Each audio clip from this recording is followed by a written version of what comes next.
week and the week before, last week and the week before, I was telling my children, I feel like I've been on domain 1 for weeks, but I actually have, because we did a really deep dive of competency 1, which is all about human growth and development. And I found this on the web. And how that impacts our instruction and assessment. What grade level and age group? What are, what is characteristics of behaviors in that age group? And how do I adjust my instruction and assessment to accommodate their needs? So again, just a quick review. Competency 1, all about human growth and development. We're talking about Piaget, Colbert, why can't I think of Erickson, Maslow, even. So skip through these. Understanding physical changes in early childhood through adolescence, factors that affect students' physical growth, factors recognize in which physical development impacts the other domains. So if you lack nutrition, and this is all Maslow here, nutrition, sleep, food access, students that had exposure to prenatal drugs, and alcohol abuse, that has a lasting effect on their physical growth, cognitive, and etc. So just making sure that we are cognizant of our students' needs, making sure that when we're planning for instruction and assessment, that we take into consideration their particular needs and where they are as a human in their development. So other factors that can really affect social emotional development, which is very important honestly, the best people I know have the highest social emotional intelligence. They just are like great humans because they can, they have self-awareness of how their actions, or appear or are taken, how they affect other people's perspectives, the problem solvers, goal-oriented, time, management phenoms. Like high social emotional intelligence is definitely where we want our students to be. There's many things that impede on that. So homelessness, it can affect it tremendously. What I was just talking about right now regarding I had many students whose both parents were part of the working poor, and so that little boy was always just by himself at home, and brilliant little kid, loved to have conversations with him, but I know that he felt like he was lacking attention, maybe not affection, but certainly attention. Parental divorce, which happens so frequently with our students. I think it's like 60% of the United States gets divorced. And so those are all our kids' parents. And it's like the ripping of their world in such a detrimental way that it can't go unfazed. So supporting students, that are going through any of these big things, a family death, which a lot of our students experience family death, some for the first time as a result of COVID. Everybody's traumatized at this point. So we need to do all hands on deck to create, positive environments where everybody feels seen, heard, and supported. Okay. So we're going to jump down to diversity.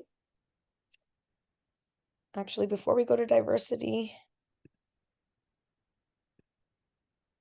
let's do this practice question just about competency 1, because I don't think we did it last time. So you guys can unmute yourself, and this is a 2-slide question. So we're going to need to read this and then go back. Remember, competency 1 is about, human growth and development. And this question is regarding middle school students. So we have middle school students need movement. Sorry, guys.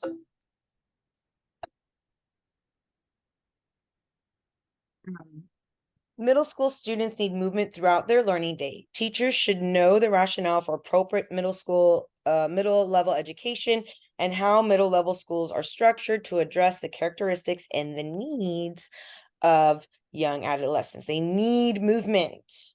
I thought this was the 2-part one. It's not, but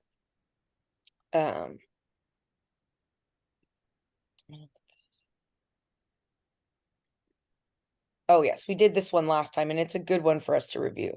This one really shows us keywords and phrases. So I want for everybody to, and you might remember it from the last time we dissected it, which is good, but what keywords and phrases? Which of the following teacher actions would best support middle school students as they each explore their own identity. So what's really important and stands out that we need to pay attention to?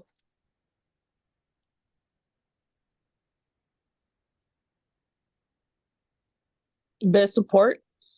Yes, best support. Identity.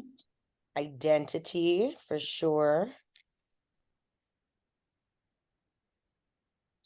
Teacher's action. Yeah, so we're looking for a teacher action, and that, what does that mean in layman's terms? Because I always want you to try to say the question just in layman's terms. What are teacher actions? Like, what's another way of saying that? What can the teacher do, right? Like, what can the teacher do to best support middle school students? That's a keyword and phrase. Middle school, anytime there's an age group or a grade level, it more than likely has something to do in making the correct choice.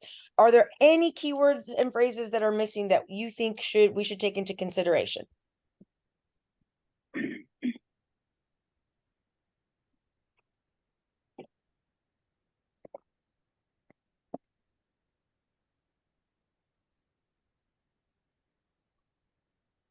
Anyone?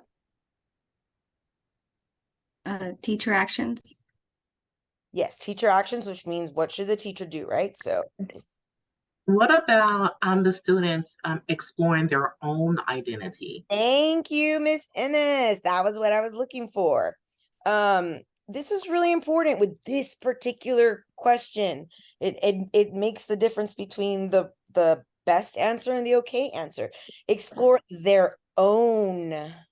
We're exploring our own identity. Okay, let's take a look at the answer choices. Thank you, Miss Ennis. A, breaking down complex tasks into several short segments to facilitate students' comprehension. B, providing a variety of learning experiences to give students the opportunity to determine their strengths. C, including authentic learning experiences for students that are relevant to the curriculum. D, placing students in cooperative learning groups to give students an opportunity to collaborate. Now, remember our strategies. We read it carefully, put it in our own words.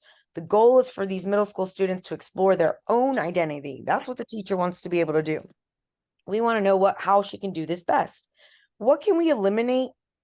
Because we can bet ourselves $5. This is not the best way to support middle school students exploring their own identity. A. This facilitating comprehension. Now, is a bad strategy in and of itself? No. What do you mean? Like A is the wrong answer for sure. We could bet ourselves $5, but it's tricky because it is an excellent strategy that we use all the time with special ed, with ELLs, with struggling learners. We break down texts into shorter segments. We break down steps of a lab or a project into shorter. So A is like a good strategy. It's just completely wrong for this answer. I mean, for this question, they're not talking about comprehension at all. We're talking about middle school students being able to explore their own identity, breaking down tasks to have their comprehension. Like, that's not even on the same page or in the same book. So we can bet ourselves very safely that A is not the right answer.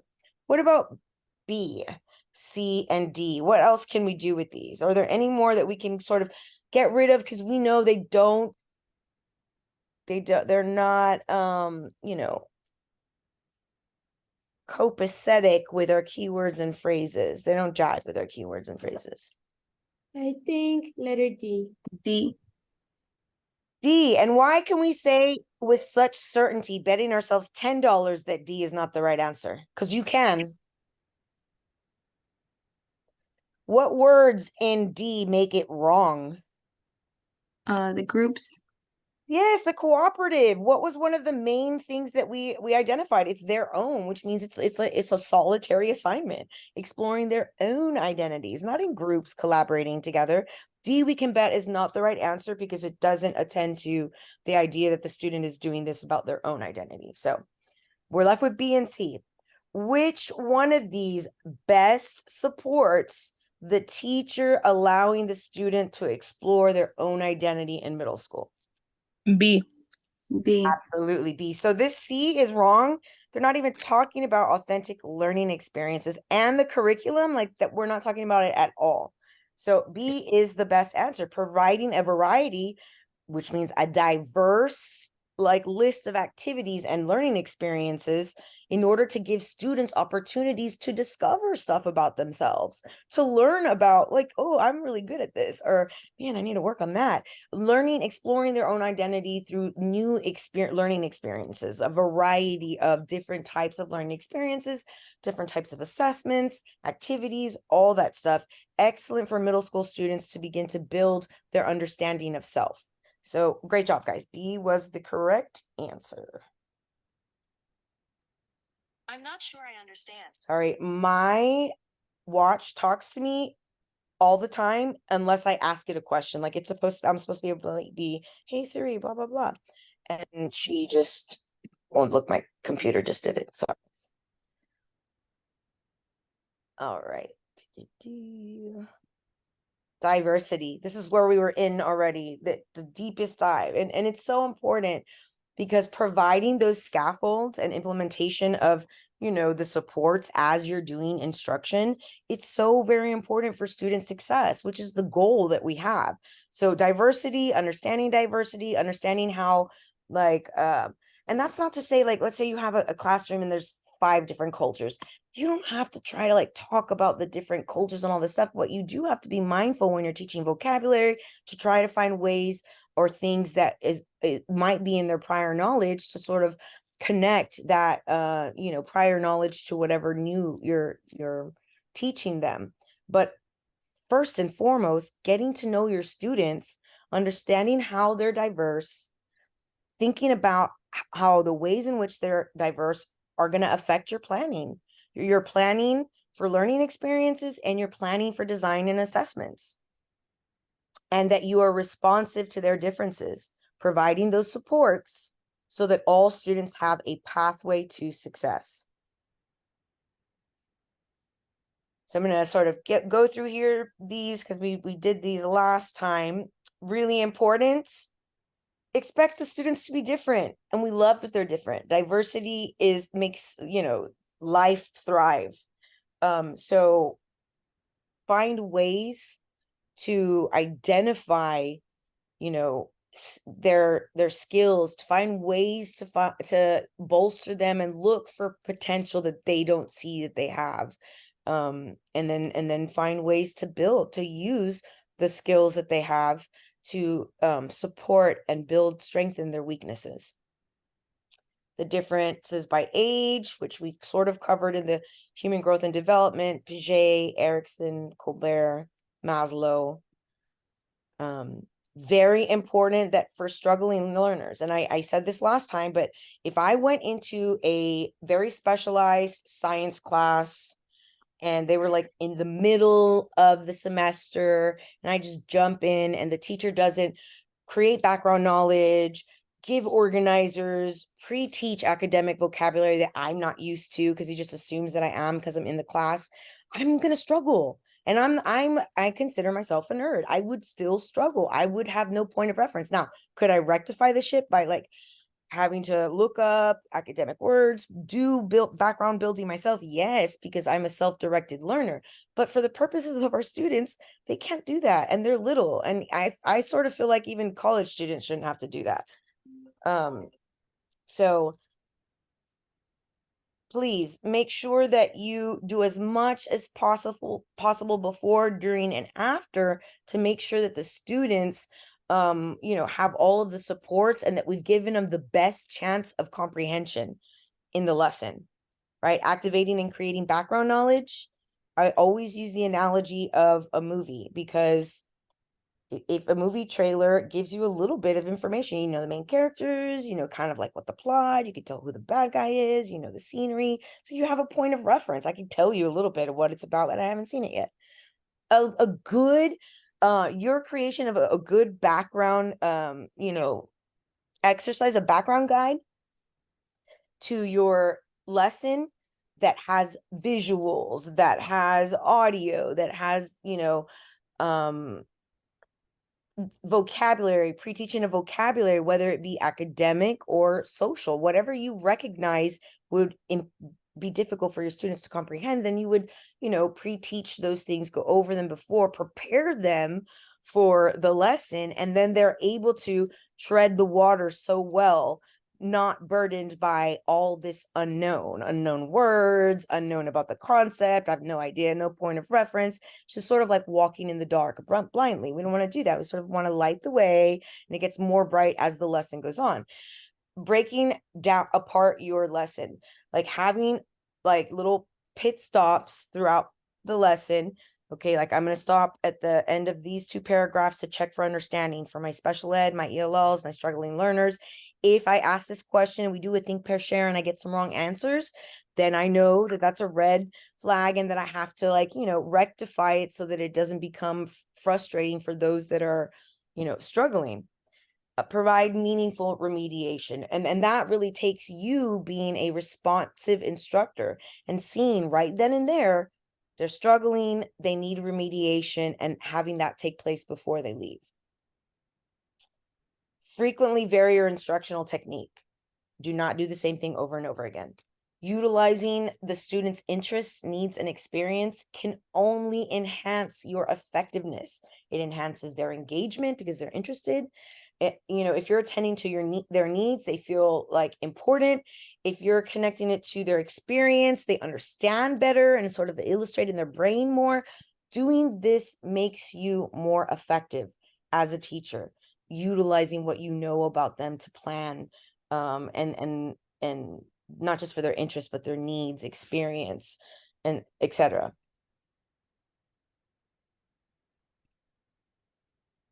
We talked about how GT students, specifically if left unchallenged, will just sort of shut down and have very negative attitudes, so much so that they make a large population of those that drop out of school.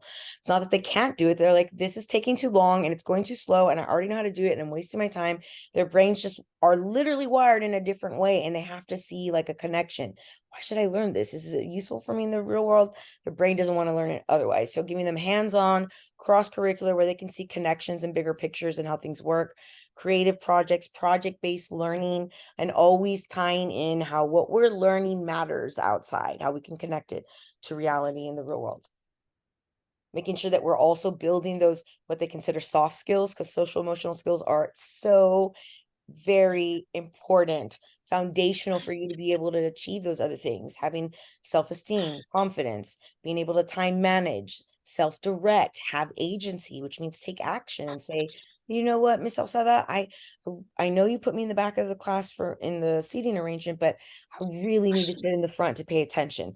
Like that takes agency, oral language proficiency, and agency to say, I'm making this request for my education. And not all students will do that. That's why if a student does do that, you better say yes if it's a reasonable request. If it's about a preference, a learning preference, please do not say no. Miss Sauceda, Yes. I wanted to just mention something that completely just blew my mind. I work with a lot of high school dropouts in like my previous school.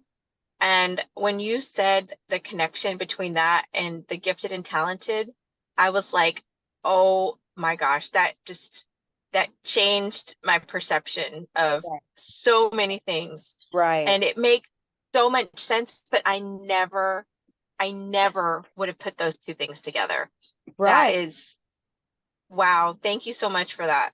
Absolutely, absolutely. And so, even those kids, and they're brilliant. I mean, all our kids are brilliant, but like the GT ones that just get it, we can lose them. And the thing is that you can engage them in other ways.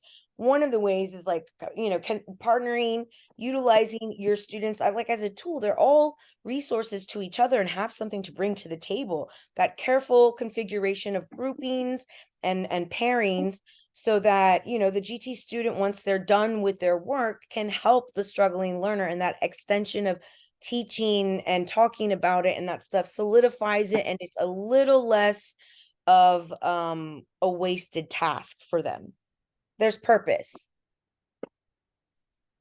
So last time we took a look at the ELPS domains, the descriptors. Did any of you take a look at the PDF, the proficiency standards, that my favorite little TEA handout that they gave us?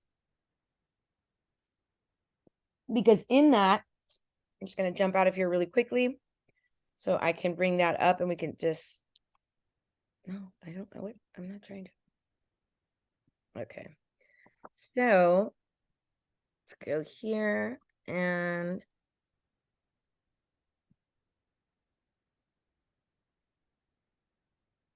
okay. Oops. So here we are. Oh no, this is not it. This isn't my favorite, but it is a good one still. And it has lots of visuals. Actually, we might take a look at it before we answer questions. So this document, which I love so much because it explains the law, how you can be focused, targeted, and systematic with your instruction of English as a second language. And here's where they break it down. Particular ways you can be focused, particular ways to be targeted, particular ways to be systematic. Utilizing routines and procedures. Routines and procedures are invaluable during classes, not just to like lower the chaos, but what it also does is lower the stress for the student. Like nobody likes to feel like they don't know what comes next or what am I doing or where do I go now. Routines, procedures that are done over and over again and are habitual become routine, and that routine allows for like ease and fluidity, less stress. So it's very important for our early child like to have routines and procedures, especially during transitions, but it's also so very important for our ELL students that we minimize it's a very stressful task they have. They are to perform on grade level with the content specific TEKS without knowing the language while also acquiring the language. It's a very stressful, frustrating endeavor that students, hundreds of thousands of them have done it and continue to do it and do an amazing job, but it is stressful for us to be effective. Minimizing the chaos, the confusion helps us be more systematic in our instruction.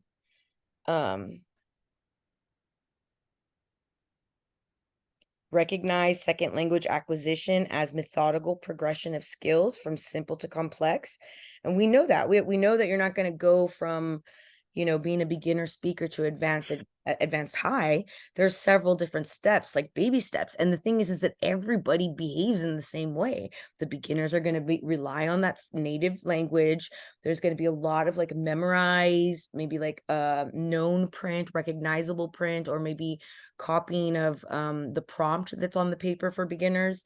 We know that intermediate students, they have particular like writing, speaking, all of them. But for us, being able to recognize where they are and plan accordingly to help them build those skills as they're progressing. Okay, so I'm going to go down to the part that I just want to read for us really quickly. Here.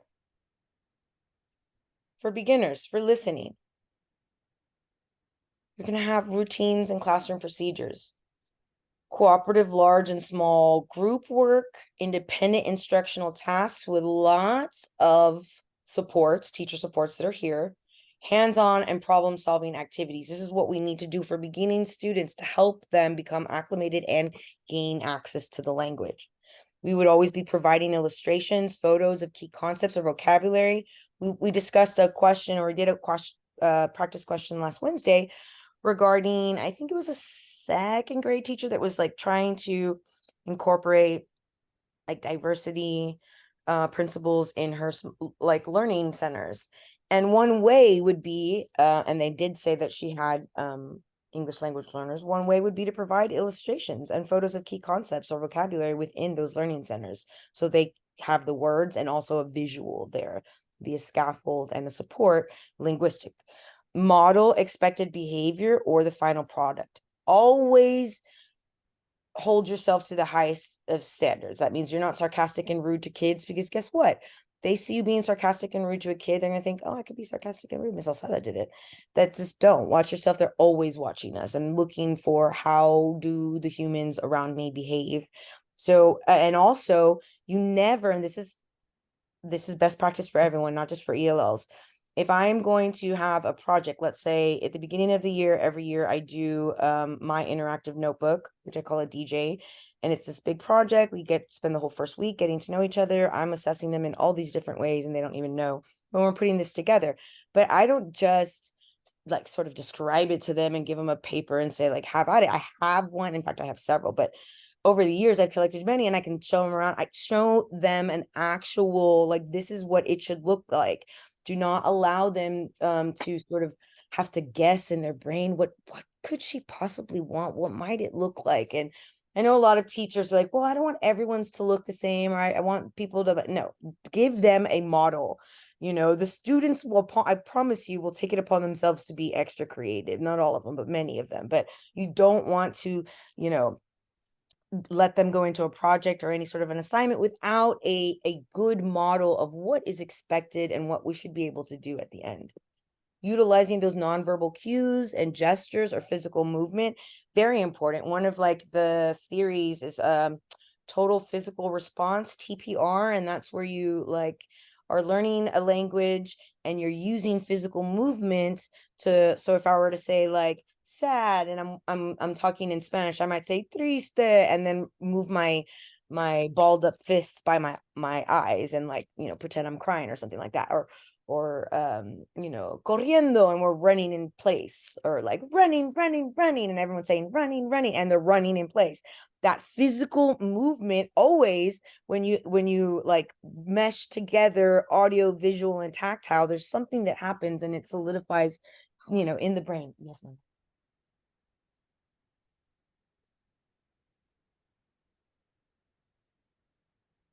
Sorry, guys. My little one is like, is there any more food? I think that she didn't eat it. Oh, pre-teaching and previewing vocabulary. Use concrete models. Concrete means they can see them, they can touch them. I know that, you know, the ESL teacher used to bring in these bags with like different like monitos in them, and it was like a sack, and she'd put them in, she'd give them sentence stems, and then they had to like take out their little monitos and they had to make you know, so it might have been a cow or a bear, and so they would say like also, and she would say bear, you know, and everybody would say bear, and they had the little bear in their hands, and then they would use you know, the idea of those animals and place them into the different like basic sentence stems. But those concrete models, like even bringing in a little like a little doll of it, so that it is more you know, more concrete and in their face what is meant by the new language. Always allow for clarification. Do not be afraid to clarify in their home language. Obviously, you wouldn't speak to them the majority of the time in their home language, but if it behooves you to clarify something in their home language and you can, then you certainly should. The mother tongue needs to be nurtured in order for successful second language acquisition to take place. Use adaptive text, leveled readers on lesson topics, use multimedia and manipulatives for student clarification. Manipulatives are always very important to get students to understand abstract things and abstract sometimes you know, vocabulary. For their speaking, model correct intonation and correct pronunciation of newly learned vocabulary. I have a very terrible habit of speaking really quickly and then not enunciating. And then when I became a teacher, and I was a teacher of many, I mean, sometimes I had like 17 ELL students in my classroom. I had to make a conscious, like the whole time, because I'll get excited and we're talking about stories and stuff, and then I'll go on to turbo English mode, and guess what, my intermediate students are probably not hearing me model correct pronunciation and intonation if I'm going really quickly. So I had to keep it in my mind that I had language learners and that I needed to, especially with words that were unfamiliar or new to them, make sure that, you know, that there was clear enunciation, pronunciation, and that vocabulary was pre-taught before we even went in to speaking about it.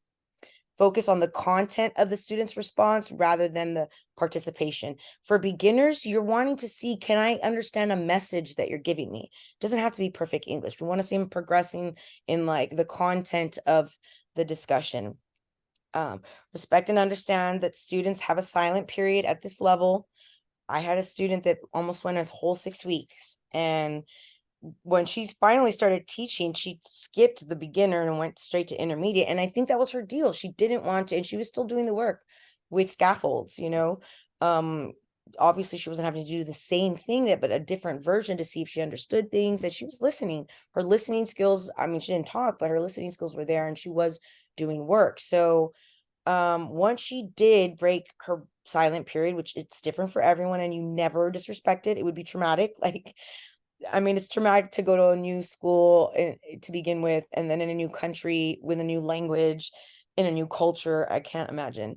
And then some of them are just in, like, you know, in junior high, and it's like the weirdest, most awkward point of your life anyway, and then this is happening. So don't force them, be gentle with them. And they might just be skipping the beginning speaking phase and waiting until they have enough to feel confident with the intermediate. Accept single word responses or short phrases. And so you should begin to see the students understanding your communication, you know, with these linguistic supports. For intermediates, sentence frames. Sentence frames are really important and useful, guys, with your ELLs. Even all the way up to advanced students, like when you're giving them like an essay frame or like an example of what like a paragraph, an analytical paragraph, like they still might need some you know, models to sort of examples to model themselves after. But the sentence frames can be used in order to help the students sort of gather what they're going to say in a group, cooperative group experience, or it could be used as part of their writing, their own writing, or assessment. So utilizing those sentence frames allows the students to express and share ideas on the content knowledge without having the language all the way down. Like they can tell you, I understood this, I just don't know how to say that I understood it. You know, this goes here and this goes there. So accept responses consisting of simple present tense, and that's a big indicator for intermediate. It's the biggest indicator between intermediate and advanced students. Advanced students will have past tense down.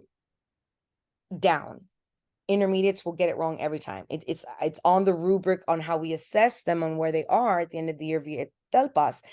If they you know, cannot use past tense correctly, and we always have them submit a narrative that forces them to write in the past tense, and that one, I mean, it's a holistic grading. You take all of their essays together and holistically, but that one tells you pretty quickly if they're intermediate or advanced, you know, like that would be if you could find that. So difficulty using the past tense. And then reading topic related adapted text with simplified language. Same text, adapted, simplified language for the beginners. Provide linguistic supports for students to focus on content. That's building background knowledge. That's pre-teaching academic vocabulary. Gonna jump out of here and go here really quickly, but these are examples of sheltered instructional strategies that we can use in the classroom. And the anticipation guide is like the movie trailer for the lesson, for the lesson, if you will. It builds that background knowledge, sort of generates anticipation and or prepares you for the learning experience. There's so many good and it tells you why it's good for your ELL students. And most of these, for instance, find somebody who, and oh guys, forgive me, I one moment, I will be right back. I'm going to pause and be back in one moment.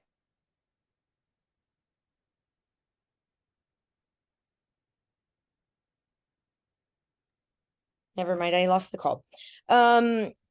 So find somebody who, and think, pair, share. Those are low risk activities. And if you've carefully paired them, then you did a genius job because they're going to help each other. And it's a low risk negotiation of their understanding of comprehension. And it also has them practicing listening skills, listening to the native English speaker talk with them.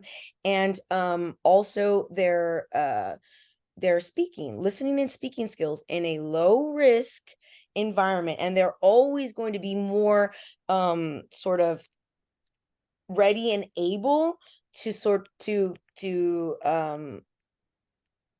take place in the larger group discussion once an ELL student has fleshed out their answer, their idea, practice talking about it in the think, pair, share.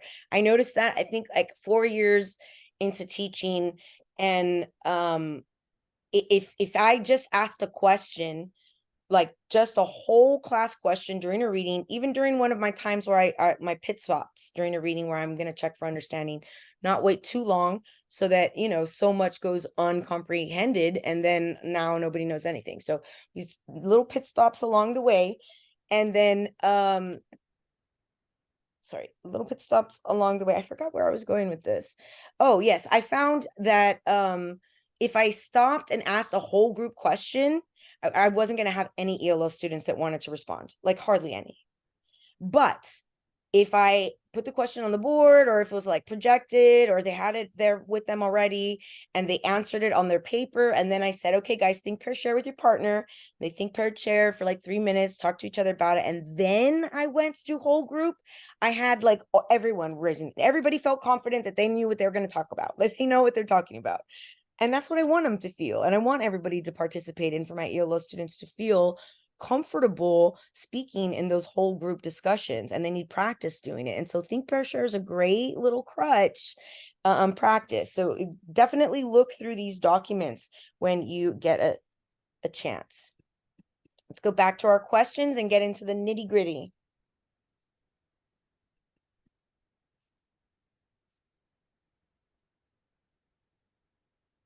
The questions we're going to be doing today are, in fact, over the ELO population.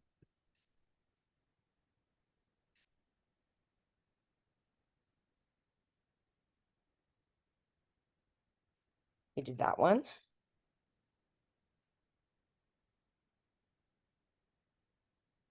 All right.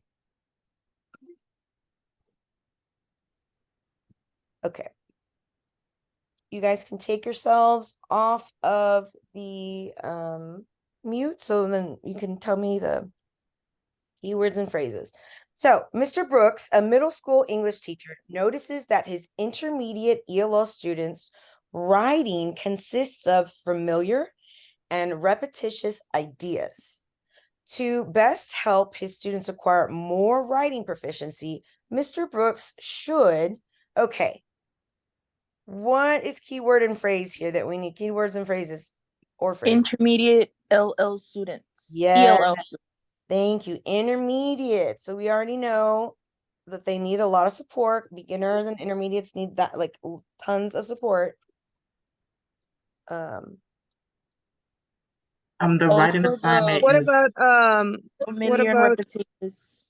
Middle school. more writing, acquire more writing proficiency?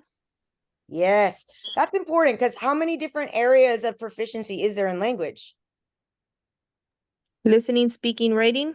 Yes, listening, speaking, reading, and writing, right? There's 4, and they'll get you every time by saying, like, how can Mr. Brooks help the oral proficiency, oral language proficiency? And if they say oral language, that means listening and speaking. Oral language proficiency is both those, listening and speaking. So when they say writing proficiency, we know already that whatever it is that he should do, it has to include writing of some sort, right? another one is the writing is consists of familiar and repetitious ideas. Consists of familiar and repetitious ideas. So like, this is the problem, and we want to increase writing proficiency. So moving from an I to an A, which is advanced, where we want to go. We want to move from that familiar, known language, repetition of ideas, to more advanced writing, to that advanced level of writing proficiency. So let's take a look at what things he could best do to achieve this. Reteach common sentence structures, provide sentence stems for writing and speaking activities, pair students with another ELL student at the same proficiency to practice writing together, D, all students to write in their native language. Okay, so some of these are preposterous. Let's eliminate the preposterous ones immediately. Which one is like not it? D. D. Absolutely, like no. You know, like I said, we certainly use the native language as a resource to connect to that acquisition of English, but we're not going to just like, okay, write in the, that's not going to advance proficiency in English at all. So we can bet ourselves $5. D's not it. What else can we get rid of? C. C. C. Why is C also preposterous? Because you're pairing them with someone that's at their level, so they're not learning anything new. They kind of stay where they're at. Right. They can't help each other. If they're both intermediate, they're going to be doing the same things. Maybe if you paired them with a native English speaker that also speaks their language, or an advanced high student. But even then, it's still not the best to support a student's increase in writing proficiency. There's still a better answer. So we're left with A and B. B's not it. I don't think it is. B is the right answer. Okay, so we have two different things. So we have reteach common sentence structures and provide sentence stems for writing and speaking activities. So we just went over some of the best practices for what we do for ELLs, beginner and intermediate. Now, which of the two was something that we spoke about? The sentence stems is what will help them. Right. Right. So we have to assume that the middle school teacher has taught the common sentence structures, and that's not enough. We have to provide the sentence stems would probably be sentence stems in those common sentence structures where they're going to be utilizing them. That practice, that modeling helps them acquire and pick up the language. So B would be the best way to support your students in writing proficiency, providing them with sentence stems for writing and for speaking activities, because they'll still see the written portion there and continue to like make the correlation. We good on that one? Yeah.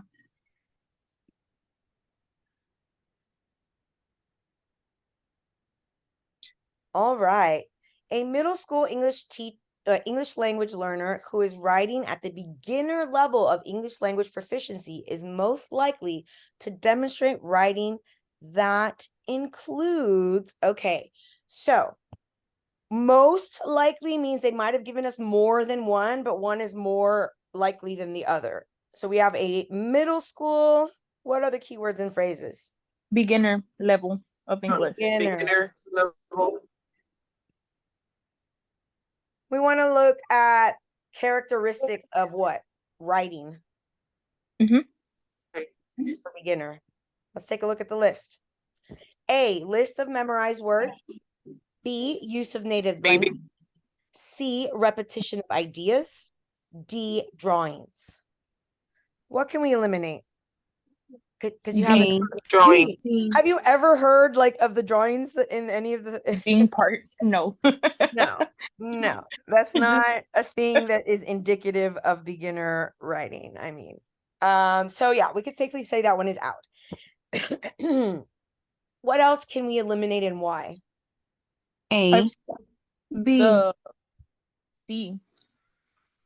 Repetitions of ideas, isn't it like an intermediate? It would, like I've That seen is it. correct. It belongs to intermediate students. It's the big I. Yeah, they don't have ideas enough in English, like to repeat. That's the point. Like, remember, we want them to be able to make content, to understand the content of their messages. The repetition of ideas happens once they have basic language down and they're intermediate, but don't have such a depth and scope of vocabulary. So you're going to be repeating, saying things the same way. Doesn't A also fall under the same thing with like memorized words? Yeah. Being as like a repetition. That is correct. This is not indicative. The lists of memorized words. Sorry, guys. I don't know why I'm coughing so much. My goodness. they're not likely, hold on one second, because I keep on missing this very important phone call and my daughter's not answering. Guys, please don't X out of that phone call. I don't know who's doing it, but I need to answer it. Okay. So use of native language is going to be the most likely, you know, like you're going to see that demonstration, or you're going to see copied language. For instance, some of my beginners, because I would give them a paper already with the prompt written on there, to write their essays for Telpas. And the beginners, without fail, at least half of them would just write the prompt over and over again to fill the spot. Like they didn't have any English, and they just like, I'll just rewrite the prompt over and over again. Just so you will see copied English and the use of their native language. And then slowly, as they're getting less beginner, more intermediate, you're going to see, you know, sight words or like very like familiar high frequency type words, but still there's going to be a huge reliance on native language and sort of like memorized things. And sometimes they won't jive or go be completely smooth. All right, next we have a teacher is planning an instructional activity for a culturally diverse 9th grade class. The teacher wishes to ensure that the activity will be effective in promoting all students' learning. The teacher can best achieve this goal by asking himself whether the activity he is planning is okay. So what is important for us to pay attention to here? Culturally diverse. Thank you. Culturally diverse. It's just diverse. We have a diverse group of students, culturally diverse 9th graders, right? Culturally diverse, diversity. We're also in the 9th grade, high school. Teacher wishes. So what is the teacher goal here? What are they trying to do? For the activity to be effective. Right. They want to make sure that whatever activity they do is going to be effective in promoting all students' learning. And guess what? We have diverse students in this scenario. So we might have to do particular things to make sure that we have supported all of the students, and then it will be an activity that is effective for everyone, all regardless of diversity. Sorry, guys. The teacher can best achieve this goal by asking himself whether the activity he is planning is A, uses an instructional format that is likely to be familiar to all of the students in the class, occasionally includes identifiable elements of from the cultural groups represented in the classroom, offers student maximum flexibility in determining how they wish to accomplish intended learning goals. D, is accessible and meaningful to students with varied life experiences and background knowledge. So the teacher is planning this instructional activity for this diverse 9th grade class. The goal is to promote learning for all students, to effectively promote learning for all students with an activity. And we're asking ourselves, what question should he ask himself before he chooses this lesson or this activity? So are there any that we could eliminate?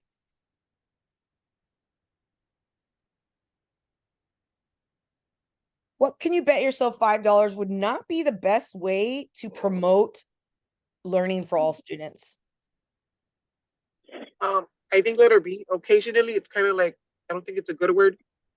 Yeah, And occasionally I say B is out, but occasionally include identifiable elements from cultural groups represented in the classroom. I don't think that will ensure that everybody's going to learn just by simply adding those things.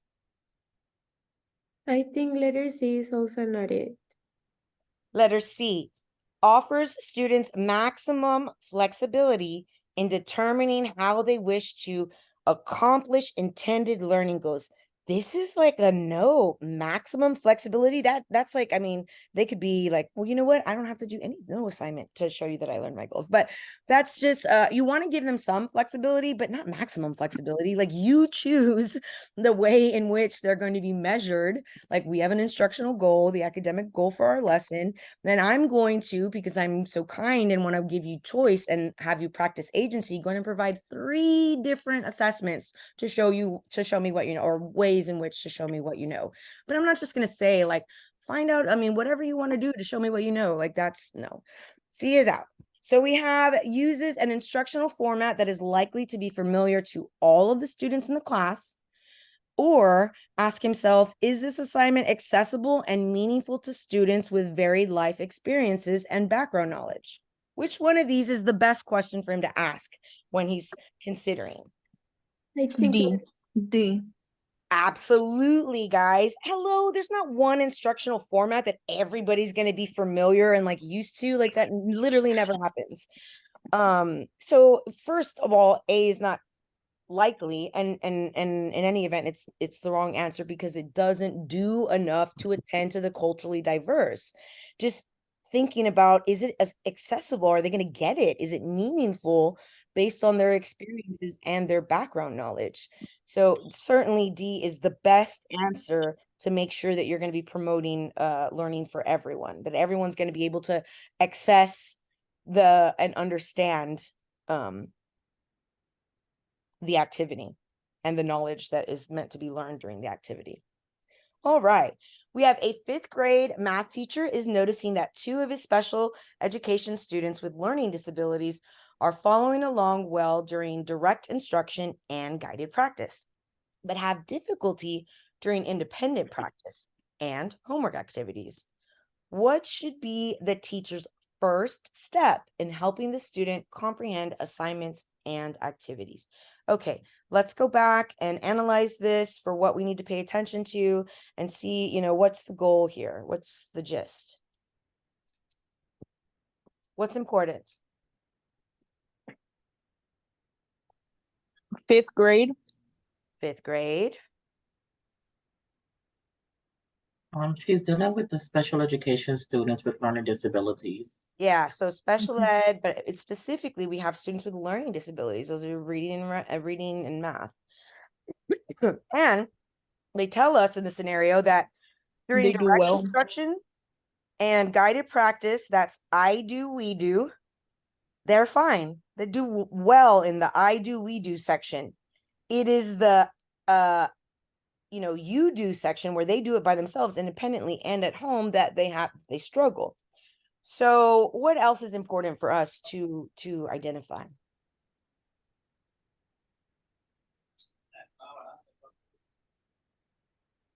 The first steps. Yes, thank you. Who said that? Who was that? 5 points for you. It's not a point system, but I just like to go. But yes, that's very important, right? Because guys, I can't tell you enough. They're gonna try to sneak in a before, during, and after first, and they'll give you multiple good steps, but the first one is the thing that you should do first, right? And so excellent that you noticed that. Let's read the answer choices and see if we can find what should be his first step for these 2 special ed students. A, reteach confusing concepts and skills. B, work in small groups to support needs. C, check IEP to ensure proper accommodations use. D, meet with the special education teacher to discuss options. So, what would we do first? What should be the teacher's first step with special ed students? Let's eliminate ones we think are not gonna, that's not it. They should check. A. Reteaching confusing concepts and skills. Yeah, well, they're gonna do that, and like the thing is that it's during the reteach, the guided practice, and direct instruction, they're fine. We already know that, and the reteach is going to be direct instruction, guided practice type. So this isn't the best answer for us. What else is not the best answer for these 2 students who are struggling? What would help them, or what should he do to help them first? I think B wouldn't be B. a good one. Would not be a good one? Yeah. Yeah. Work in small groups to support needs. Of course you would do that, but in this particular It's not the scenario, first. right, it's not the first step at all. It's not. It might be the third step, or yeah, after you reteach. We're left with C and D to check the IEP, and then D is meeting with the special education teacher. I'd say check the IEP is the answer, C. That's what I think. Absolutely. So obviously you could later, if you continued, if you check the IEP and you're like, yes, I have implemented all of the accommodations and modifications and they're still really struggling. You might reteach, work in small groups, meet with the special ed teacher. But the first thing that you're going to do is double check that you are doing everything you are supposed to do. Like all of the supports are in place that are necessary for student mastery, because if they are not, if you have not done that and they fail, you are in really big trouble. So first and foremost, check the IEP, implement it faithfully. I had a student tell me she's a aide in the special ed department, and a teacher, a fifth grade teacher who has a special ed student that on their IEP says that they're not supposed to be made to do oral presentations, whether they have a speech impediment or some other something. For whatever reason, the committee of people in the R decided they don't have to do that. Don't make them do that. It's more detrimental for you to do that than it is beneficial. And so this teacher was, so she sort of like noticed and just happened to remind him, don't forget student X is in your class and they can't do oral reports. And he said, no, I know, but I think it's good for everyone. It'll make them stronger. Like it's like, you cannot do that with an IEP. You cannot like decide that your way of teaching supersedes this like legal document that says the student needs these supports and modifications in order to have the best chance at, academic success. So follow it faithfully. Don't put your own spin on it. If you have suggestions for it, cool. Send them to the next ARD meeting, certainly. But, if you think like, oh, they can do oral, reports, or they can do oral presentations. I had a student this year tell me, because I told that story, and he said, I have a student that has that on their IEP, and we do have short oral reports, and that the students get to choose, like he does like multiple assessments too, and sometimes they can just do it orally, and a report. And the student that has it on the IEP wanted to do it, said, please, please, please let me do it. Can I do it? And he was all freaking out because he let him do it, which was the right answer. Yes, please. We want him to grow. We put those things in to decrease stress and to be supportive. But if the student wants to try something like the oral presentation, you would certainly let them know. You would certainly let them do that, and just, let the special ed teacher and even their parents know, what, today they really wanted to say a thing, and they went up there and they did an awesome job. But so if the student requests it, is the only time that you cannot do something that's listed there, go against the IEP. A sixth grade social studies teacher notices that his beginner English language learners are unwilling to participate in group conversations. I was literally just talking about how I experienced this in my class. Before, I used to do my checks for understanding with think, pair, shares before we went to whole group. This social studies teacher is noticing that in the whole group conversation, or the group conversations, are unwilling to participate. Which of the following strategies can the teacher use to help students discourse during content-specific group learning activities? So what keywords and phrases do we have here?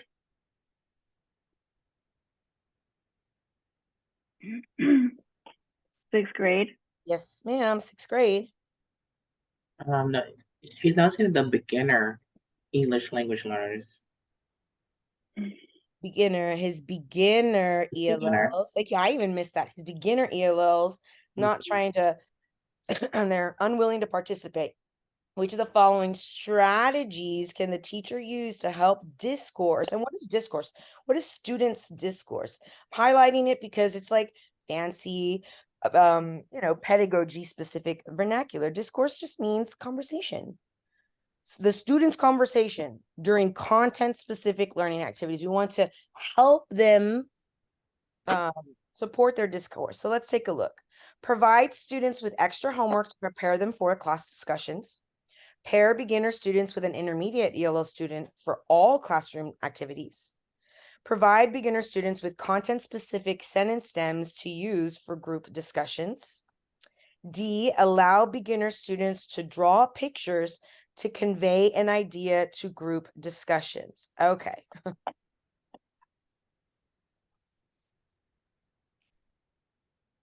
What can we eliminate? A and D, just straight off. Absolutely. A and Straight off A and D. like extra homework, they can't even, no.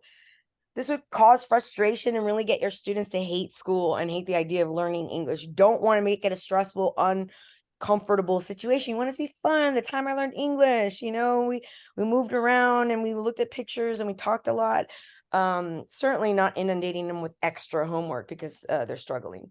That's not it. So we're left with B and C. Oh, and D's also out because we don't want them drawing pictures. We want them to be practicing, utilizing, seeing the language, practicing putting, ideas and words together. So D's not it. We're left with B, which is pairing the beginner student with an intermediate ELL student for all classroom activities. And then providing the beginner students with content-specific sentence stems to use for group discussions. Which one of these would be the better support for the beginner ELL student? Letter C. I'm sorry? Letter C, the sentences. Letter C. So we would never want to pair like beginners and intermediates are both too needy. This is a bad pairing. Intermediates do not have enough like depth of knowledge of the English language to support a beginner learner. I would say advanced is even sometimes pushing it, but not really. But advanced high, easy peasy, native English speaker that also speaks their language, awesome pairing to help them understand and commit to discourse. But not beginner and intermediate. It's almost as bad as putting beginner and beginner together to help each other talk more. It's not going to work. Providing them with basic, and they're going to be simple. They're not going to be super long, poetic sentences. It's going to be just a bit for them, and they would have to utilize them before, think of what they might want to say, and then practice saying it.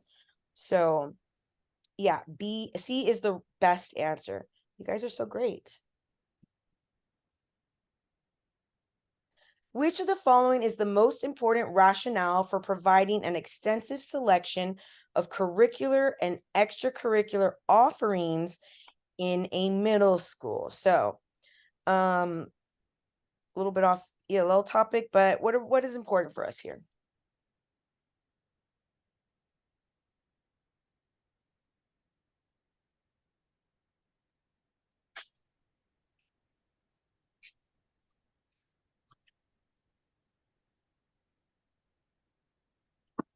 Extracurricular, non-extracurricular in middle school. I'm sorry, can you repeat that again?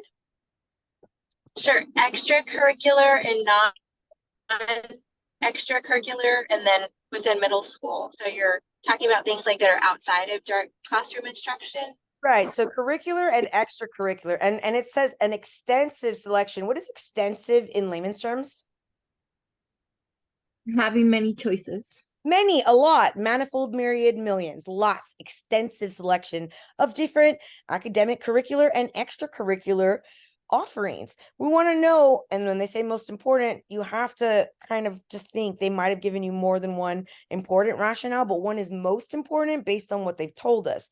So most important reason for making sure that middle school students have a large, wide selection of curricular and extracurricular offerings during middle school. Okay. A, helps establish a school climate of inclusiveness with regards to all student interests and needs. B, provides multiple opportunities for parents to become involved in the life of the students and school. C, allows most of the schools, teachers, and students to become familiar with each other. D, promotes students' abilities to synthesize information learned in a variety of contexts. So, based on what we know this question's about, what can we eliminate?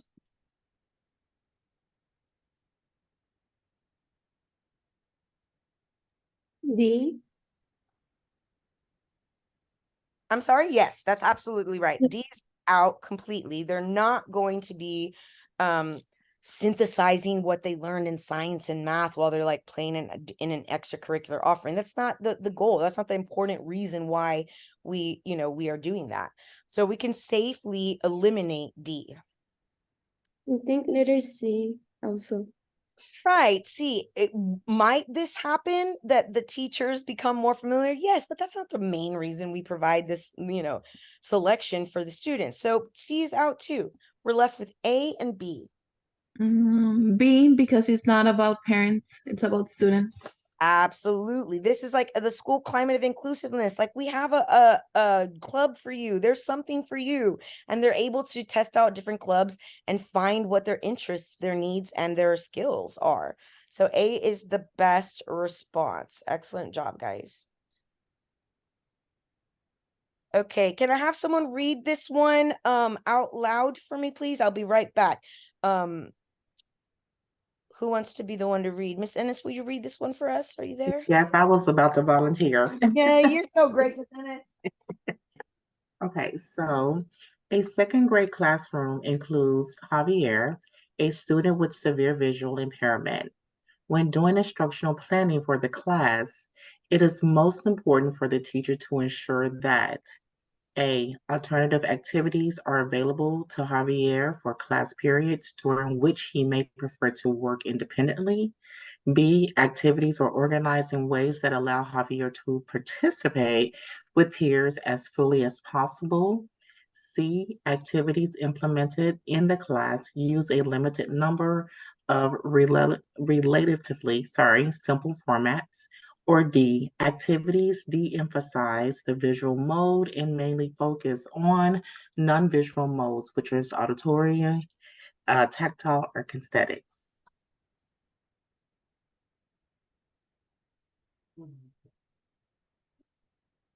Okay, so sorry guys, sorry, because that's the last one before we stop. Oh wait. Okay, baby, love you. Let's see. This is the last one. So we have this second grade class. What else did you guys say was keyword and phrase? Visual impairment. Visual impairment. Right. Severe. Severe. Yeah. When doing instructional planning for the class, it is most important, meaning they might have given you more than one important thing that you should do, but one is more based on what they've told us. Most important for the teacher to ensure, which we make sure happens. A, alternative activities are available to Javier for class periods during which he may prefer to work independently. B, activities are organized in ways that allow Javier to participate with peers as fully as possible. C, activities implemented in the class use a limited number of relatively simple formats. D, activities de-emphasize the visual mode and mainly focus on non-visual modes, auditory, tactile, and kinesthetic, which is also tactile. So, okay, let us eliminate based on what we know is best practice and is not the right answer. So what can we eliminate and bet ourselves $5? A. A. Why is A absolutely completely wrong? He is not supposed to be excluded and be working independently. Absolutely. We do not exclude special ed students and we don't give them alternative activities. They have the same activities. We provide supports to make that possible. We don't just give an alternative activity and then send you somewhere else. Even if you do prefer to work independently, some of our autistic students prefer to work independently. We have to force them to work in groups and come out of their comfort zone and be in the class. Like, it's the least restrictive environment always is the law for special ed. So A does not follow that, and we can bet ourselves $5. It's not the answer. What else can we eliminate?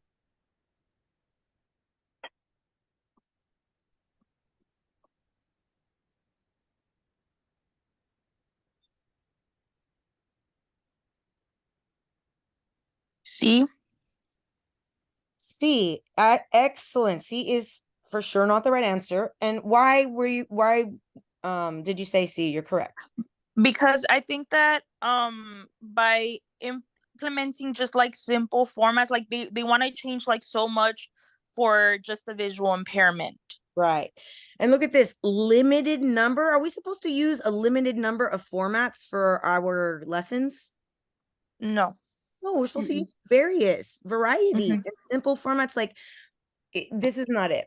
So we're left with B and D. We have activities are organized in ways that allow Javier to participate with peers as fully as possible, or activities de-emphasize the visual mode and mainly focus on non-visual modes, auditory, tactile. I would- I Eliminate. think B is the answer.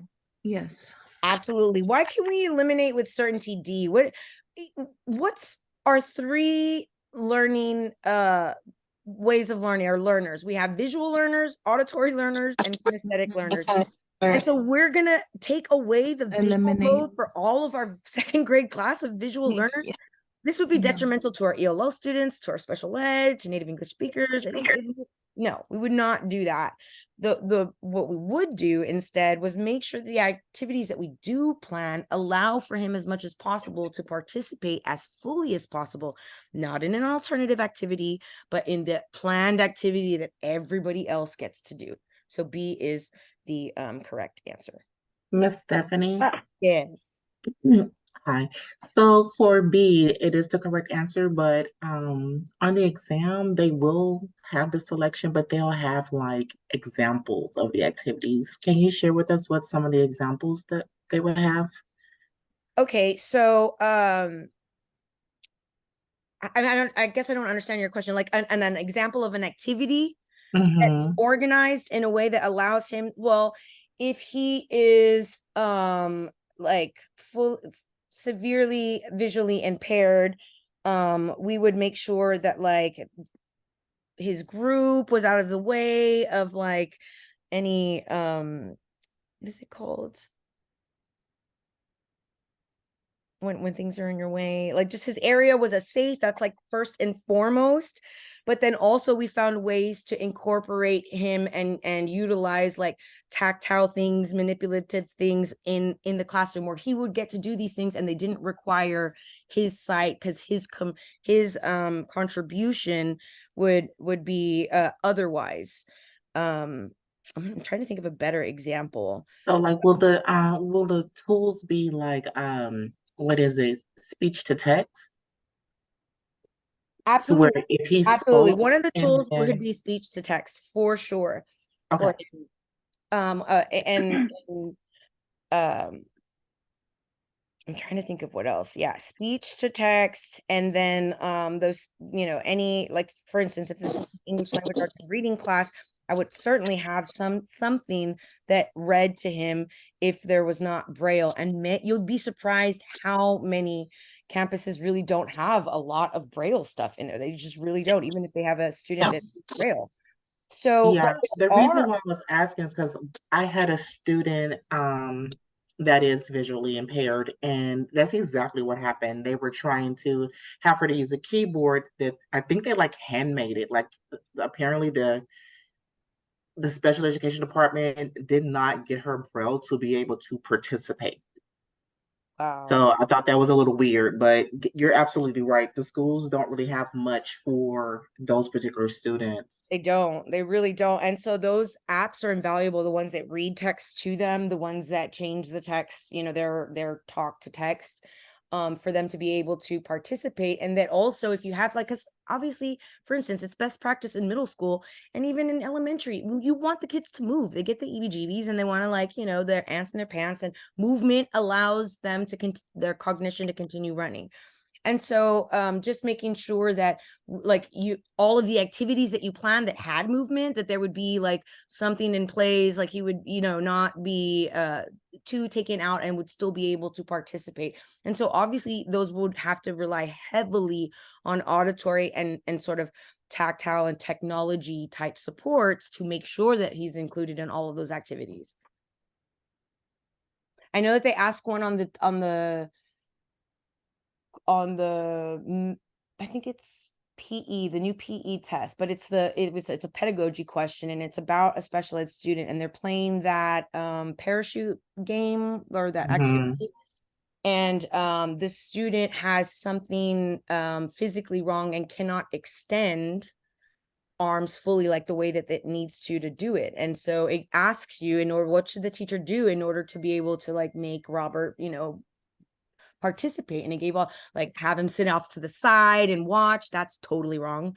And the answer was like, he couldn't stand up and do the reaching part, but when it came down, he could grab it and was part of it underneath it. You know what I mean? So it was have him be part of with his peers. When they go up, he doesn't have to do that. His partners will overcompensate for his section, and then they'll bring it down, and then he'll resume activity when it goes down to the ground and his arms can reach. So just making sure as much as possible that we do not allow whatever the disability is to impede on their ability to like experience the learning experiences that we've put together. And the way in which that will happen is if we think about them beforehand when we're making the activities. That's how we know that they'll be accommodated, if we think it's accessible, or we find ways to make it accessible for them, because otherwise it's just not fair, and we're not doing the best we can on behalf of, you know, the special ed population. So that's what we have for today, guys. Next Wednesday, we're going to begin Competency 3. Competency 3 is all about instructional goals and objectives, aka the TEKS, because that's where we get our instructional goals and objectives from. Literally nowhere else. There's not a rogue curriculum. Every district in the state of Texas has to teach the TEKS. Implement the TEKS. And so in your content area, you should be very familiar with your particular grade level TEKS and how they change and what sort of knowledge, concepts, and skills students are expected to, you know, acquire while they're in your class. So that's what we'll do on Wednesday. It's not as long as the diversity section. You guys, we've been on Competency 2 for I think 2 weeks, but there's just so much in it and so many support. And to be honest with you, we didn't even talk about everything, that like all of the many ways. And we'll probably circle back around and talk about diversity again when we get into domain 3, which is implementation of you support of your amazing plan that you came up with, and then whatever else you do to further support those areas, but special populations. So I'm going to leave you here, guys. You have a beautiful rest of your weekend. Thank you so much for choosing teaching in a time where teachers are not given their due accolades and respect. You guys are part of the most noble profession from which all professions come from. And don't let anybody tell you otherwise. It's hard to become a teacher and it's hard to be a teacher, but it is so worth it. And I'm just so proud of you guys for taking time on your Wednesdays and your Saturdays and all the other days to make this happen so that you can be the next support for all those kids that need it. Thank you so much. I appreciate it, Miss Stephanie. Absolutely. It's Thank my you, Miss pleasure, Sauceda. guys. Thank you. Have Thank a you. beautiful rest of your day. You too. Bye-bye. You too. Bye. Bye. Bye-bye.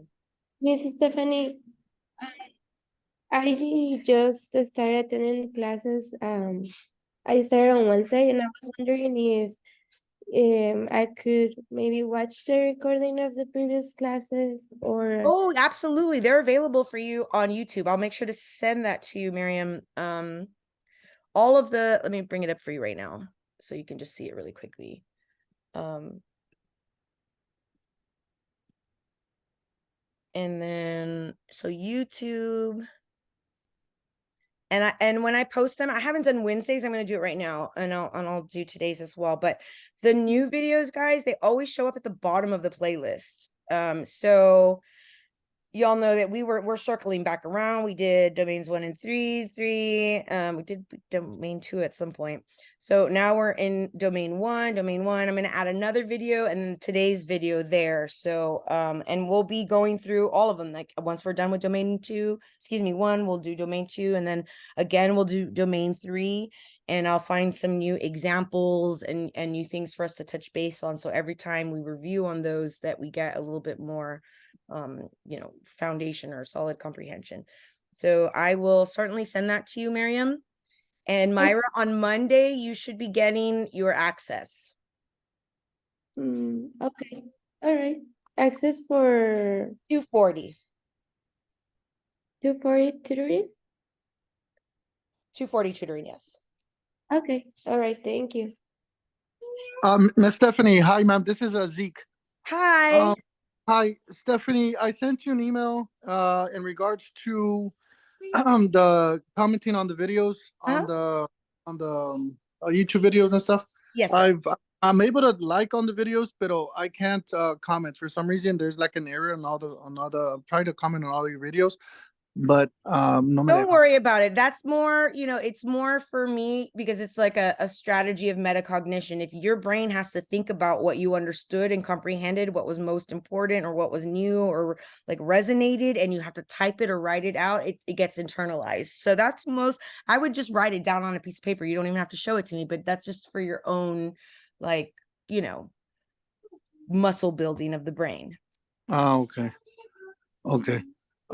So in regards to like having access or to open up to test again, how would I go about doing that? I will have them send me an email right now. Say, Miss Sauceda, don't forget to ask them to open my exam on Monday because on Monday morning they'll see all of my tasks and they'll get on top of it. Oh, okay. That one, ma'am. Thank you. Okay, thank you so much.